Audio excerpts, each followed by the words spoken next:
One of the most critical skills needed to navigate the complexity of our modern world is the ability to calm your frantic mind when you encounter negative experiences.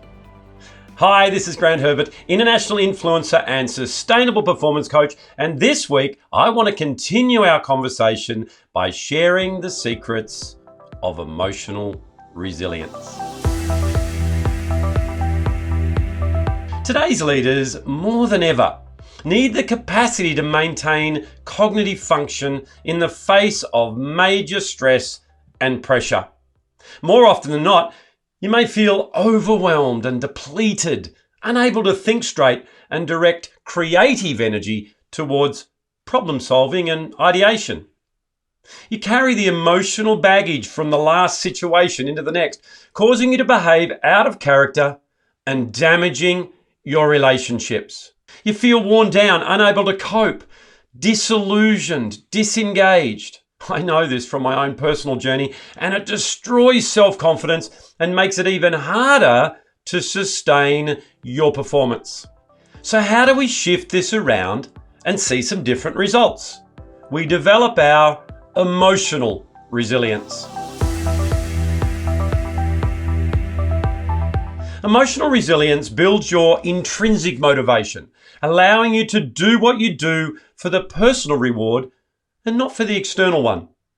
It drives positive behavior that produces exceptional results. It's an inner force carrying you through the down times in your life, providing strength to power through the storms. Emotional resilience is an art of living with self-belief, self-compassion, and enhanced cognition, helping you to bounce back from stressful situations without it affecting your internal motivation. When you have emotional resilience, you perceive adversity as temporary, and you constantly evolve through pain and trauma. You accept things as they really are, continuing to grow through them. There are 3 components that help or hinder your emotional resilience. The first one is cognition. This is the way you think during a situation or event. They say, as a man or a woman thinks, so they are. Your thoughts breed beliefs, and your beliefs guide who you become. The second is perception. This is how you analyze a situation and form conclusions about what it means and what will happen. Remember, your perception is your reality. Even if in reality it's not true, you can make it true for you. How you deconstruct a situation will surely determine your next moves, if you move at all. And the third one is action. This is your response to it. You see, it's not what happens to you that matters, it's what you do in that situation that will determine the outcome. So how can we prepare for the situations that lie ahead of us? Here are 5 areas to work on that will help you build your emotional resilience, so you can bounce through the stresses of life and be happier and healthier along the journey. Number 1 is self-awareness.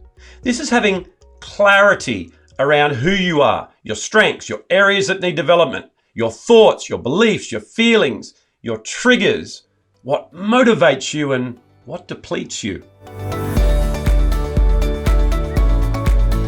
Number 2 is perseverance.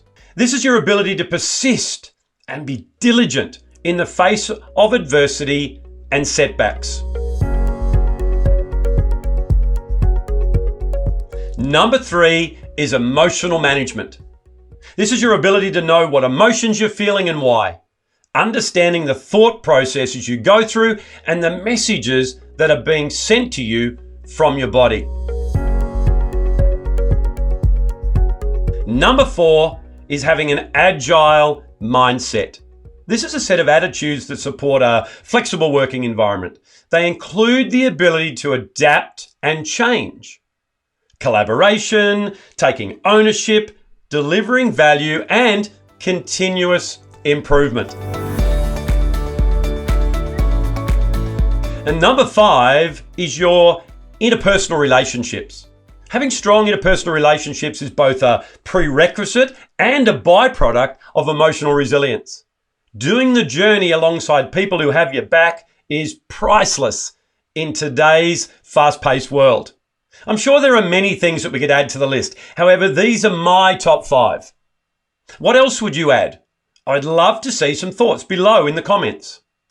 Over the next few weeks, we will cover some of these in detail, but for now, just flag them for reflection in your quiet time and assess where you are strong and what you need to work on. Drop some comments and questions in the comments below so that I can scratch where you're itching as we continue this journey of incremental improvement together.